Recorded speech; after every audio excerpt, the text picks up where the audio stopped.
Carrot கேசரிக்கு carrot ஒரு cup, அதுக்கு ஈக்குவலாக சர்க்கரை, அதுக்கப்புறம் சின்ன கப்பில் அதில் அரை சைஸ் இருக்கிற மாதிரியான கப்பில் ரவா, அதுக்கு 3 பங்கு சர்க்கரை, முந்திரி, நெய். ரவாவை நல்லா செவக்க வறுத்து எடுத்துட்டுருக்கேன். முந்திரியை வறுக்கிறோம். அடுத்தது ரவாவை அந்த நெய்யில் பொரிச்சிருக்கோம். நல்லா பொரிப்படுறது. திளைக்கிற வெந்நீரை அதில் தூக்கி கொட்டி கலர போகிறோம். ரவா வேகிறது கொஞ்சம் நன்னா வேகணும் இல்லையா? ரவா வேக டைம் எடுக்கும். கேரட்னால் நிமிஷமாக வெந்துவாயிடும், நல்ல மெல்லிசாக துருவி இருக்கிறதுனால. அதனால் இது இன்னும் கொஞ்சம் வெந்தப்புறம் கேரட்டை போட்டு கலரிக்கலாம்.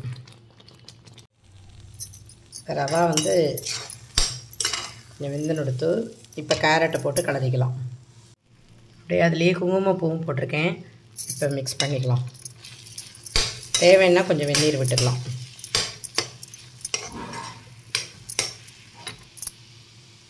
கேரட்டும் குங்குமப்பூவும் போட்டிருக்கிறதுனால நான் வேறு எந்த கலரும் போடல, கொஞ்சம் வெந்நீர் மட்டும் விட்டுருக்கேன்.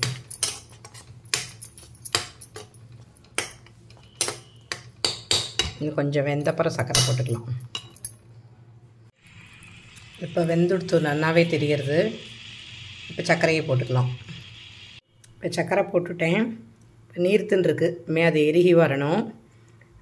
இது கேரட்டும் குங்குமப்பூவும் போட்டிருக்கிறதுனால நான் கலர் எதுவும் போடலை. Actually this is my first trial. இன்றைக்கி கேசரி பண்ணணும்னு நினச்சேன். கேரட் ஒரு 4 இருந்தது. நம்ம ஸ்வீட் பண்ணுறச்சே கொஞ்சம் கேரட்டையும் சேர்த்து ட்ரை பண்ணுவோமேன்னு பண்ணிட்டுருக்கேன்.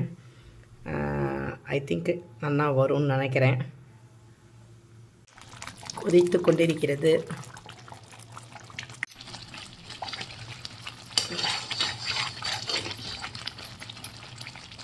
இறுகி அருமையாக வருது, நல்லா இறுகி வருது.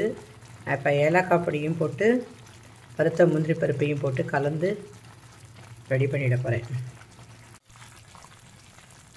நான் இதில் கொஞ்சம் நெய் கம்மியாக தான் விட்டுருக்கேன். ஜென்ரலாக ரவா கேசரிக்கு கூடுதலாக வேணும், ஆனால் கேரட் போட்டிருக்கிறதுனால கம்மியாக தான் விட்டுருக்கேன். நல்லா சூப்பராக வந்துடுத்து, ரெடி ஆயாச்சு.